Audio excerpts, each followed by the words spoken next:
Newsletters sont idéales, alors que tout le monde déteste ça et que paradoxalement, beaucoup de marques aujourd'hui se disent il faut qu'on ait une newsletter.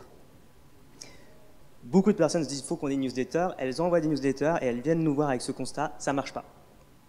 Voilà, en gros c'est ça, donc on arrête parce que c'est nul, en plus il faut les rédiger, c'est pas possible, bref, on n'aime pas. En fait, les newsletters, finalement, c'est très intéressant pour des raisons de base en marketing, en comportementalisme et en transformation, c'est qu'elles reposent sur le marketing direct, qui est simplement un message personnalisé avec du CTA. Donc ça, c'est pas moi, c'est pas vous qui l'avez inventé. C'est un domaine du marketing qui a permis le succès de grosses entreprises comme les Trois Suisses, comme Sanom, etc. Et qui, parallèlement, l'un des marchés où ont été formés les meilleurs publicistes, notamment notre ami David Ogilvy. L'emailing, en fait, est l'ancêtre de les envois postaux, le mailing, tout simplement. Donc ce qu'on fait, c'est qu'on reprend les mêmes idées, sauf qu'on va les digitaliser, donc avec un aspect technique, parce qu'il y a les questions de délivrabilité, etc. Mais l'idée reste la même, quelque chose qui marchait il y a un siècle, pourquoi il ne marcherait pas aujourd'hui finalement?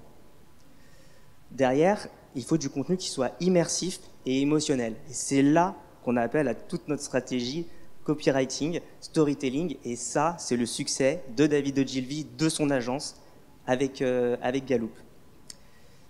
Surtout, et ça c'est le plus important, aujourd'hui, c'est que c'est une utilisation optimale du pétrole des entreprises. C'est-à-dire qu'on est dans une course aux leads. Les leads coûtent de plus en plus cher, et concrètement, la majorité des e-commerce, la majorité des cabinets d'avocats, la majorité des clients avec qui on travaille, on a du lead, on va les taper, au bout de 2 mois, il ne se passe rien, au revoir, c'est fini. C'est tellement dommage, parce que ça vous appartient réellement à vous. Les réseaux sociaux, si demain l'algorithme change, si demain un réseau social décide de faire comme YouTube, c'est-à-dire on divise par 10 les revenus publicitaires, on change les règles, c'est à eux, c'est pas à vous. On a remarqué chez nos clients qu'il y a 30 à 50% du chiffre d'affaires qui vient d'inscrits à la newsletter de plus de 6 mois et qui en moyenne ont lu plus de 40 newsletters. Donc ça suppose quand même que c'est un point fondamental. Et surtout, on a une automatisation complète. C'est-à-dire que les newsletters, grâce à l'onboarding, on peut vous faire des actifs. Là, je vais vous donner un exemple après avec une startup qui s'appelle Live Mentor, avec qui on a réussi à faire ça. Donc c'est du revenu en récurrent, un petit peu comme, vous savez, les assurances. Vous débutez l'année, vous savez qu'est-ce qui va tourner sur vos newsletters, vous connaissez les taux de transformation, donc vous pouvez déjà projeter votre chiffre d'affaires. Et ça, peu importe le produit que vous vendez, que ce soit de l'abonnement ou du one-shot. Donc c'est une transformation complète du revenu modèle. Et surtout, qui suis-je pour vous parler de ça? Moi, c'est Jason Gallifet. En dehors d'être le sosie officiel de Johnny Depp sur le salon, je suis accessoirement copywriter. Oui, on me le dit souvent, hein. Pourtant je me suis coupé les cheveux, mais à chaque fois on me le dit. Donc, je suis rédacteur web depuis 2012, mais j'ai écrit depuis toujours. Mon premier poème, j'avais 8 ans, c'était une calamité. Après, j'ai écrit des pièces de théâtre, j'ai écrit des romans, bref. Et puis, un jour, j'ai eu des problèmes de santé. J'ai réussi à me soigner, j'ai commencé à m'intéresser à la santé naturelle et à écrire dedans. J'ai une formation économique, j'ai fait une classe préparatoire. J'ai commencé aussi à crier un petit peu sur tout le monde, sur les réseaux sociaux, sur le problème de la monnaie. Truc chiant aussi, parce que j'aime bien les trucs chiants, mais des gens ont commencé à me suivre. Donc j'ai créé une newsletter comme ça. De là, j'ai été recruté par la mastodonte mondiale du copywriting et de l'emailing, qui s'appelle Agora Inc. Vous ne connaissez certainement pas, et c'est normal, c'est une éminence grise dans le domaine du marketing. Ils envoient 2 milliards d'emails dans 40 pays par an. Voilà, depuis 2007. Donc, ils connaissent tout du mailing. Nous, on envoie à peu près 100 millions d'emails par an, notre agence, pour nos clients. D'accord ? De là, j'ai travaillé pour eux, j'ai eu des gros succès au niveau emailing. J'ai géré une base de 1000 abonnés pour la faire passer à 400 000 abonnés en l'espace de 2 mois. Et donc, quotidiennement, j'envoyais des newsletters. Donc, ça suppose de l'édito, ça suppose de la vente, etc. De là, je suis parti, j'ai créé une agence événementielle qui a eu un succès énorme grâce au copywriting et grâce à l'emailing. Au lieu de distribuer des flyers, on distribuait des livres de 40 pages pour vendre des soirées. Succès énorme, cette agence-là, on est devenus les premiers en France dans notre domaine, en 1 an. Je me dis, il y a quelque chose à faire. Covid, c'est fini. Je suis obligé de retourner au copywriting et je crée Arsenal Copywriting, vraiment par hasard. parce que j'avais des clients et j'étais seul et il fallait que je forme du monde. Arsenal Copywriting, aujourd'hui, c'est très simple. C'est une équipe lyonnaise.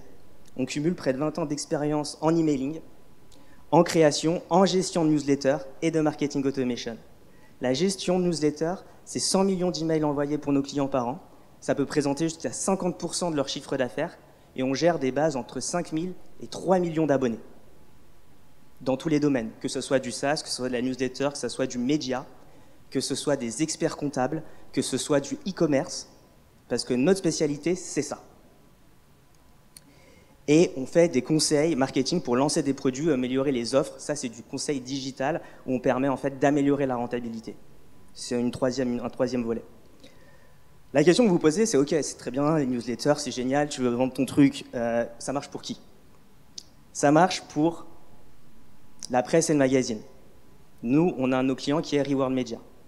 C'est ceux qui ont les magazines Gradia, Automoto, Télé Loisirs, etc. Là, par exemple, dans les logos, vous voyez Édition Sales. Eux, ils sont dans les courses hippiques. D'accord? Vous avez aussi Reward Media. Ça marche avec les actualités, tabloïds, publications spécialisées. Ça marche avec les centres de formation. On travaille avec Réactif, avec Live Mentor. Live Mentor, pour la petite histoire, j'ai rencontré Live Mentor il y a 4 ans, Alexandre Dana. On a rédigé une dizaine d'emails pour lui, d'accord? Il a réussi à multiplier son chiffre d'affaires par 2. 1 an après, il levait 11 millions d'euros. Aujourd'hui, Live Mentor, c'est à peu près 120 salariés, d'accord? En gros, hein, c'est les chiffres. Et marketing digital, la formation pour laquelle on a fait nos 10 emails, c'est plus ou moins 25 à 30% de leur chiffre d'affaires annuel. Et ça, c'est un actif. Chaque année, ils connaissent l'auto-transformation, ils ont juste à faire rentrer du monde dans le pipe, l'acquisition, et ils savent déjà ce qu'ils vont faire en termes de vente. C'est ça la valeur aussi. Derrière, ça marche pour des SaaS. Alors là, on travaille avec le groupe WheezyShop. Mais ça marche aussi pour d'autres SaaS, que ce soit du très technique, du B2B ou du B2C. Ça marche pour les ESN, le consulting, les services, les professions réglementées. On a par exemple Houston, ou le cabinet Sobeys, qui a été créé par l'ancien associé de ECF, donc un gros cabinet d'experts comptables en ligne. Ça marche aussi pour eux, principe de la newsletter. Ça marche pour les e-commerce et les services par abonnement. Bien sûr, tous les services d'abonnement, ça peut être les box, ça peut être la presse. Et ça marche pour la grande distribution, l'alimentation, l'habillement, le bricolage. Parce qu'à chaque fois, c'est du branding, c'est de l'animation client et c'est de la vente. Là, on va parler de 5 constats qui vont littéralement changer votre vision sur la newsletter. Et moi, dans mon agence, ce que j'aime bien faire, c'est prendre des vérités, montrer que, en fait, c'est faux. Et faire exactement l'inverse. Et c'est en faisant l'inverse que ça marche. Des choses complètement déroutantes. Déjà, la première chose, il faut envoyer des newsletters tous les 3 jours au minimum. Je répète, tous les 3 jours au minimum. C'est-à-dire, une par jour, c'est bien. C'est-à-dire, la chose que vous pensez principalement, c'est « OK, c'est du spamming ». Chose à laquelle je vous réponds « OK, ça fait 3 ans qu'on envoie des millions d'emails, on l'a testé. En tant qu'ancien d'Agora, je l'ai vu aussi.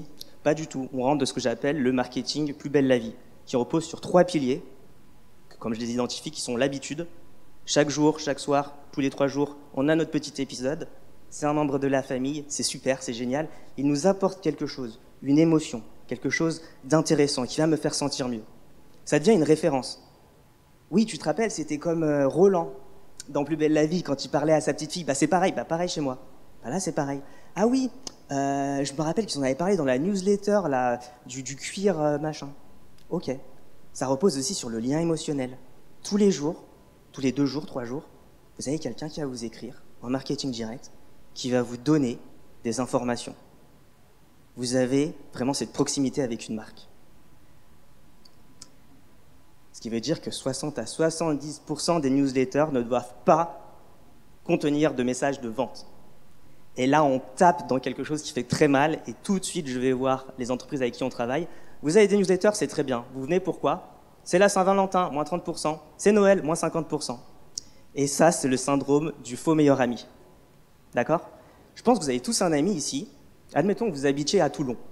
Tous un ami, vous ne le voyez jamais. Puis un jour, il vous appelle. « Hé, t'habites pas à Toulon, toi? Moi, je vais en vacances là-bas. Il y a moyen de dormir chez toi ou pas ?» Bah, c'est exactement pareil avec les newsletters, en fait. Vous venez les voir quand vous avez besoin d'eux. Tandis qu'un ami ou quelqu'un qui va être là, qui tous les jours va vous donner du conseil. « Hé, tu sais, pour les vêtements, il y a des bonnes adresses là-bas. Eh, d'ailleurs, toi, tu me dis que tu étais souvent fatigué, tiens, lis cet article-là où tu devrais manger ça. Vous développez une relation. Et ça, c'est un truc basique, c'est donner avant de recevoir. Ça va faire changer, ça va être un game changer dans votre newsletter. Vos newsletters doivent faire plus de 1000 mots. Pareil, 1500, 2000 mots. Quoi, mais c'est très long. Oui, mais plus c'est long, plus ça vend. Ça, c'est un principe aussi de David Ogilvy. On n'a rien inventé, on le teste chaque année. Et à avoir qu'une seule idée. Comment c'est possible de faire 3000 mots sur une seule idée? Finalement, c'est extrêmement facile. Et surtout, ça suppose quoi? Éviter les patchwork. Et ouais, les fameux patchwork, on met plusieurs articles. Non, un mail, une idée. Un CTA. Faire mettre trop d'images, ça distrait. Pareil, principe de publicité, principe de David Ogilvy, c'est beau, oui, mais alors du coup, waouh, qu'est-ce que c'est beau? C'est pas ça le plus important, c'est le message. À la fin de la journée, ce que veut notre client, c'est est-ce qu'on a réussi à travailler son branding? Est-ce qu'on a réussi à lui faire plus de ventes? Comme disent les développeurs, je préfère un bouton qui est moche mais qui fonctionne qu'un super bouton mais qui plante une fois sur 3. Là, c'est la même chose. Et si vous ne faites pas, c'est 25% de passage à l'action en moins. 25%. Parce qu'on met des belles images. C'est énorme. Et évitez d'être lisse, d'être neutre, parce que ça va fatiguer le lecteur. Il faut prendre parti. Il faut y aller. Ok, nous on assume ça, on dit ça. Vous êtes d'accord, c'est bien, vous n'êtes pas d'accord, c'est pas grave, ça ne veut pas dire qu'on ne s'entendra jamais, mais nous on assume notre identité. On assume notre branding, on assume notre positionnement. Et c'est comme ça qu'on reste dans la tête des lecteurs. Les outils, il y en a plein. Il y a le langage courant, bien sûr. Il y a l'humour, il y a les anecdotes, il y a les métaphores. Et là, on va tomber dans d'autres données pour vous aider. Souvent, on me dit « Ok, c'est bien, tu nous balances ça, c'est cool, mais attends, on fait quoi concrètement ?» Moi, j'aimerais des données sur, moi, dans mon industrie, comment je suis par rapport à tes clients. Très simple. Quel est un taux d'ouverture acceptable? 20% en B2C, 35% en B2B. Ça, c'est les données qu'on a récoltées sur 25 millions d'envois. D'accord? On a tout mélangé. Donc, vous, aujourd'hui, vous pouvez voir à peu près où vous vous situez. Ce sont des moyennes, hein, bien sûr, hein, on est d'accord. C'est-à-dire, en B2B, parfois, vous allez avoir 65% sur certains domaines. Hein. OK? Qu'est-ce qu'un taux de clic acceptable? 3% au minimum. Nous, chez Arsenal, on est souvent à 5%. OK?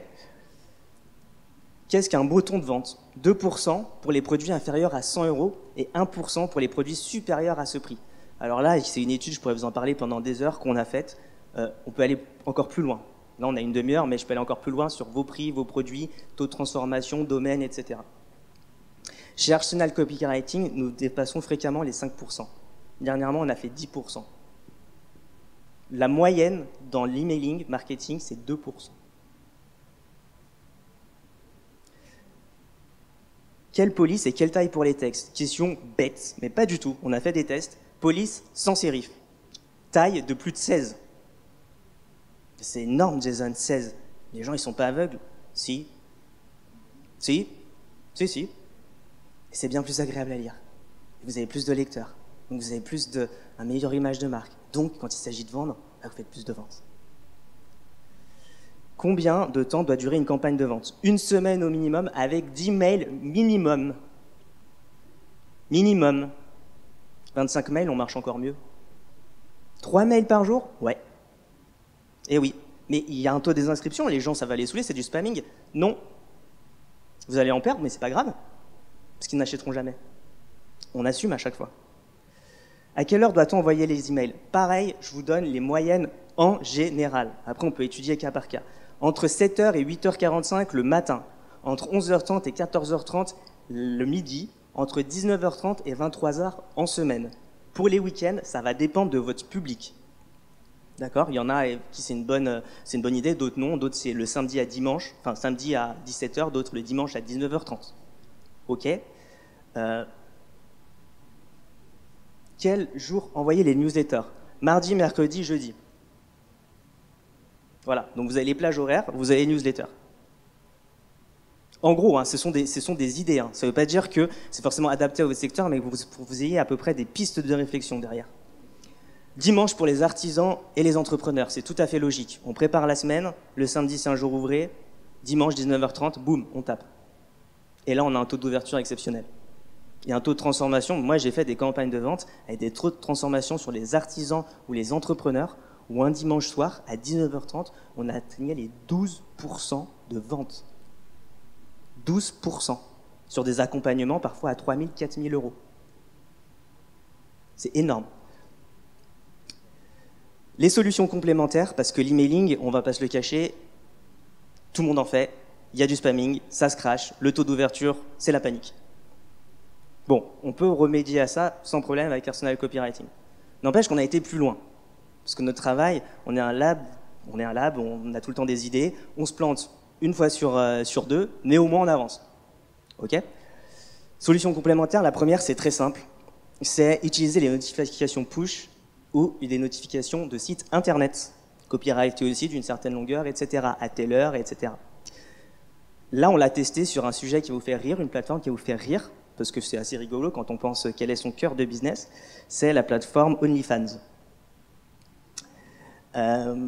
Finalement, OnlyFans, on envoie des messages, ou mimes, hein, c'est comme vous voulez. Alors non, il n'y a pas que du porno sur mes OnlyFans, hein, je vous rassure, mais derrière, c'est ni plus ni moins que l'email, si on y réfléchit bien. D'accord ? Avec un taux de transformation qui est énorme. Et surtout les SMS. Et là, en SMS, on a commencé à investiguer. Je sais que c'est encore une mauvaise image du SMS. C'est du spamming, ça vous énerve, ça vous gonfle, vos clients n'aiment pas, etc., etc. Sauf si, une, c'est vos bases, ou sauf si, deux, vous tapez le bon produit au bon moment.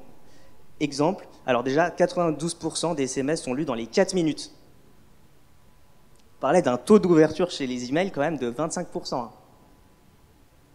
OK ? Source Médiamétrie, 76% des utilisateurs de SMS de plus de 15 ans sont allés en point de vente après avoir reçu l'email. 75%. Un bon copywriting, un message clair, une bonne automatisation, la bonne plage horaire. OK ? Et surtout, l'avenir, c'est le RCS. 87% de taux d'ouverture en RCS. Malheureusement, ce n'est pas encore assez développé sur les téléphones portables, mais en gros, c'est comme une newsletter par SMS. Vous avez un taux d'ouverture qui est énorme. Je reviens un petit moment sur les SMS. Il y a deux façons. Soit vous avez votre base, soit vous faites du démarchage. Rassurez-vous, on travaille avec une agence qui a 30 millions de SMS aujourd'hui, okay, enfin 30 millions de numéros de téléphone, RGPD, j'insiste là-dessus, RGPD, localisé en France. On peut les segmenter en fonction de la taille, en fonction du portefeuille, etc. Donc on peut s'amuser là-dessus. Tout comme on a des affiliations en email. Okay. Par contre, attention à ne pas faire n'importe quoi en SMS, effectivement. Si on commence à vendre, je ne sais pas, moi par exemple, du recouvrement ou de l'assurance, ça va taper sur le système. Mais si on passe le bon message au bon moment, c'est incroyable. Exemple, vous êtes une chaîne d'alimentation. Ce week-end, il va faire chaud. Vous avez des stocks. 16 heures, petit SMS, moins 30% sur les bières, moins 50% sur tout ce qui est grillade. Vous n'avez pas passé pour un spammer, parce qu'aucun consommateur, surtout vu les prix actuels, va vous engueuler parce que vous lui faites gagner de l'argent. Aucun. Au pire, il ne le lira pas. Et c'est tout. Pour résumer, les newsletters améliorent le chiffre d'affaires parce qu'elles génèrent des ventes rapidement si vous avez une offre à lancer immédiatement. C'est des cas qu'on a beaucoup chez les startups. Jason, on veut lever de l'argent, ou alors nos investisseurs nous mettent de la pression parce que la rentabilité, ça ne va pas. OK, on y va, on déroule, on vous fait des scénarios, donnez-nous 3 semaines, on va en créer de la trésorerie, il n'y a pas de problème. Bien sûr, ça veut dire qu'il y a un bon produit derrière, ça veut dire qu'on connaît quand même le client. Si c'est quelqu'un qui vient, qui a un produit nul, qu'on ne le connaît pas, c'est pas en 3 semaines qu'on va faire une campagne. Parce qu'il faut étudier le produit, il faut l'écrire, etc., etc. Qu'on soit d'accord. C'est parfait pour la trésorerie. Ça permet de créer des revenus automatiques et récurrents, comme le modèle, je vous le disais, des assurances. Vous commencez votre année, vous savez quelles sont vos séquences prêtes, vous savez le taux de transformation, donc vous savez en fait combien vous allez faire. Vous apportez ça à la direction marketing, à la direction financière, ils vont adorer. Et là, vous pouvez renégocier des budgets. C'est un outil de pilotage énorme. Et c'est un actif. Quand vous vendez l'entreprise, nous on le voit dans les startups, c'est considéré comme un actif. Okay, c'est du commercial pur, ça rapporte tant par an. Ça valorise la société. Et ça vous appartient. Et surtout, ça c'est le plus beau, Ça fait des revenus annexes, on n'y pense pas du tout. Deux choses, soit en affiliation, je ne le conseille pas à tout le monde. Par contre, les Space Ads, ça je le conseille à tout le monde. On le fait souvent avec des newsletters sur la santé, sur l'investissement, qui vont avoir 200 000, 300 000 abonnés. Imaginons, vous avez une newsletter, vous parlez de santé naturelle, 500 000 abonnés. Qu'est-ce qui vous empêche de proposer, je ne sais pas moi, par exemple, des balles de massage, par exemple, des huiles essentielles? OK? Vous savez qu'il y a 25% de taux d'ouverture, qu'il y a 5% de taux de clic, et qu'à la fin, vous allez pouvoir prendre 2,5% sur 100 000, 50 000. Vous générez énormément d'argent comme ça, annexe, simplement en monétisant votre newsletter. Une Space Ads, on en fait, ça ressemble à quoi? Exemple, ça, pour du régime. OK? C'est dans vos emails. Là-dessus, pour que vous ayez une petite idée, 3500 inscrits, la marque n'est pas connue. 3500 inscrits, c'est énorme, sur 15 000 emails. Une fois. Vous, demain, avec votre newsletter, votre puissance de frappe, vous commencez à être un vendeur de leads ultra qualifié. Ou même pour vos marques en interne, pour les conglomérats. Bon, après, il y en a d'autres. On a fait, par exemple, ça. Alors ça, c'est très dramatique, effectivement, la chute de l'euro, etc. Mais c'est le principe de la Space Ads. Là, on a sur les bananes, par exemple. Ça peut vous rapporter énormément si vous décidez de faire ça une fois par semaine, ou de lancer des produits en interne, ou de lancer des startups en interne. Admettons, Reward Media, ils viennent de lancer un lab, par exemple, sur les entrepreneurs. Ils ont des publications entrepreneuriales. Qu'est-ce qui empêche, sur leur newsletter, de mettre, par exemple, des Space Ads sur cette formation entrepreneur? Ils lancent un business en interne, simplement en comptant sur eux-mêmes, et sur de l'audience ultra qualifiée, simplement avec une Space Ad, en ayant une bonne stratégie newsletter. Et tout ça, c'est des sujets cruciaux à un moment où la concurrence est de plus en plus intense et où les ventes stagnent. Oui, on dit tous c'est génial, c'est super beau, c'est trop bien. Dans les faits, les GAFAM licencient, les leads sont de plus en plus chers. Le taux de transformation commence à s'effondrer. Il y a certains domaines comme l'immobilier où on commence à parler des premières faillites. Ça commence à devenir un sujet crucial. Aujourd'hui, dans B2C, je vois des leads passer à 15 €. Quand il y a 5 ans, je les voyais passer à 2,5 €. Tout ça, c'est la gestion de votre pétrole. Et bien tout ça, tout ce patrimoine, vous le mettez en newsletter. Votre client, demain, il s'inscrit chez vous, votre auditeur, il s'inscrit chez vous. Il a déjà des conseils pour prendre soin de son canapé. Peut-être qu'il ne les lira pas, mais vous êtes déjà un expert. Vous êtes déjà en marketing direct, vous faites déjà du branding. Et dans sa tête, dès qu'il va penser cuir, entretien, oui, je vais acheter un 5 en cuir, mais attends, je vais les acheter chez eux. Je vais l'acheter chez lui, parce qu'il sait comment entretenir un sac en cuir. Et vous boostez vos ventes encore. L'image de marque est énorme. C'est la face cachée, et j'adore ça. C'est pas des réseaux sociaux, mais il y a des communautés qui sont énormes. On gère des newsletters avec 3 millions d'abonnés qui vendent des magazines de santé. Ils ont plus d'abonnés que Santé Mac Plus. Et ils sont pas connus. Ils font que de la newsletter. 125 000 abonnés sur une de leurs publications.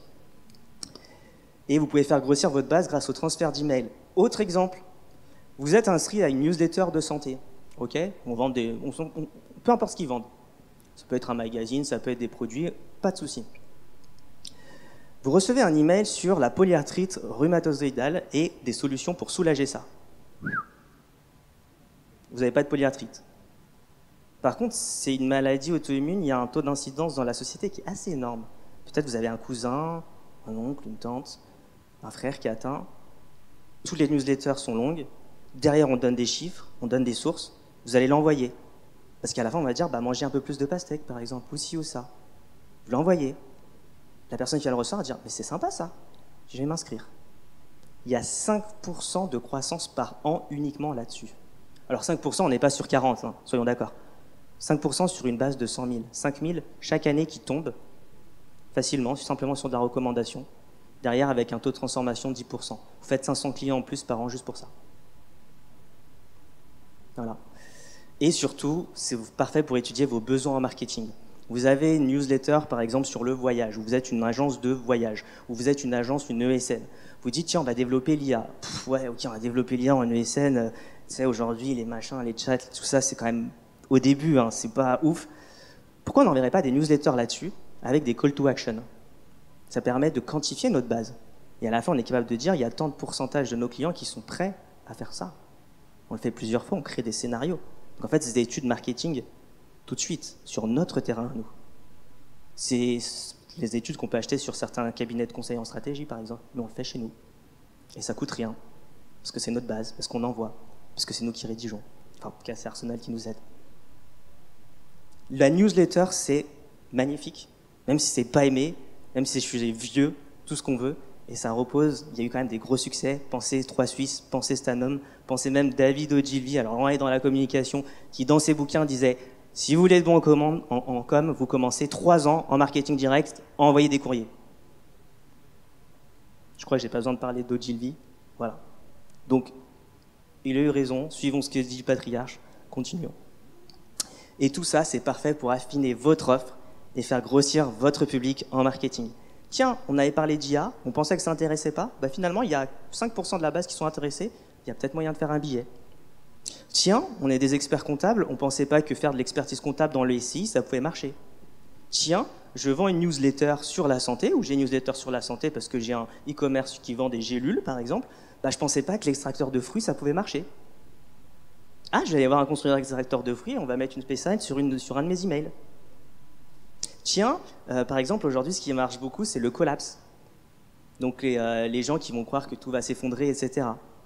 Il y a énormément de choses qu'on peut faire, et ça, c'est de la veille tout de suite que vous faites. Et vous pouvez développer des projets en interne. Il y a des marques qui développent des projets en interne comme ça, et des business units qui, au bout de 2-3 ans, vont générer 500 000, 600 000, 700 000 euros.